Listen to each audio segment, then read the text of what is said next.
Hello, everybody. This is an update to my TCG. Still working on the name, but I got a basic template for the cards, and I got a bit of a skeleton of the rules that I'm going to explain as I show the prototype cards at the moment. Once I have like actual functioning decks, I'll be able to show some more gameplay. Hey, but here's the card templates. Alright, so as you can see here, this is kind of going to be the main idea of how the card's going to look. I'll set down for you guys. So this is going to be what I'm going to call the movement cost. So this is a 2 cost card, and then there's 1 cost cards, but that's the only 2 different kinds you can play.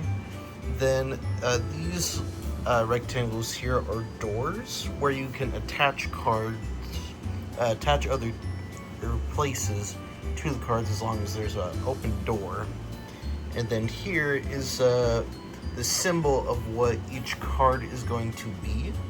So for this one has a little mushroom, so this is the nature card type. It doesn't have any effects, and then there's the flip side where it has this keyword volatile, which means is when you play the card, after the turn that it was played, the opponent gets 1 turn to either flip it back to this side, or it discards itself and anything attached to the card. And it's the same cost and the same type.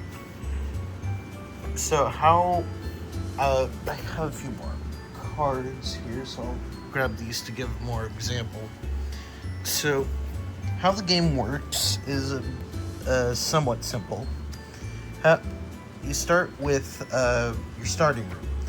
What you need is a room that has at least 2 doors.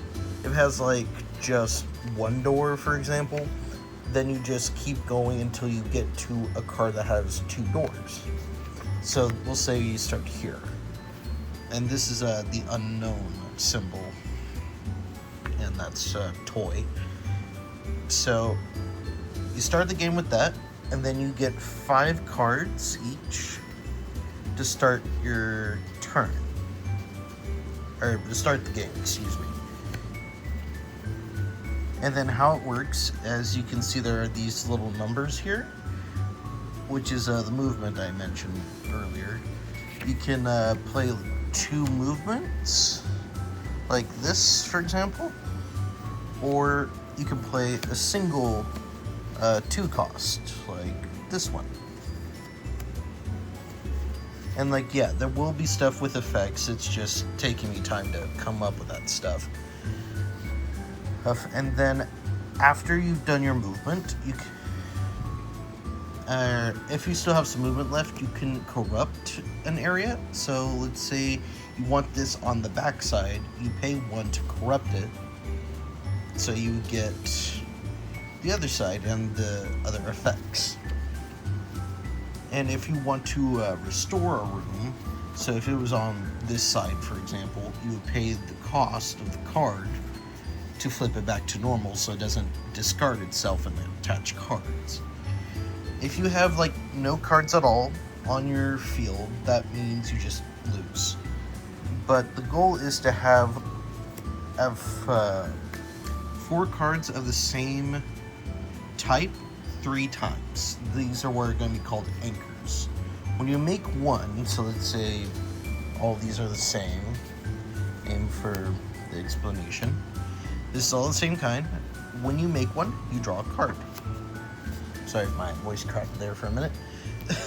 So, yeah, that's kind of the idea. And then at the end step, you must either discard a card from your hand or mill a card to the shared discard, which I'm going to call the void. And then after the second turn of both players, the players may draw from the void. What's the point, you may ask? Well, here's what happens. When you draw from the void, it automatically goes to this side where words where it's already corrupted. So you can play this either on your field or you can play it on your opponent's field, trying to either have them have no cards so you win, or to help you get faster stuff out.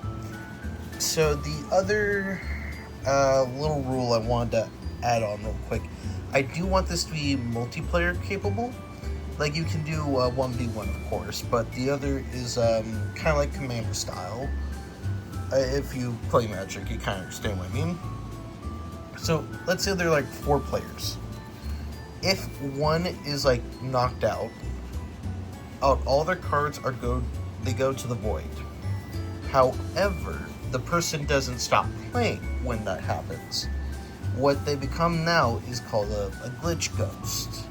And when it's their turn, they solely draw from the void, and then their goal is to make everybody lose, so there's a glitch ghost win. So yeah, I know that was a lot of talking and showing very blank cards. I will be working on artwork probably in the next episode to show you guys kind of the art style I'm going to take this game in, just to give you guys a bit of a teaser on the art style.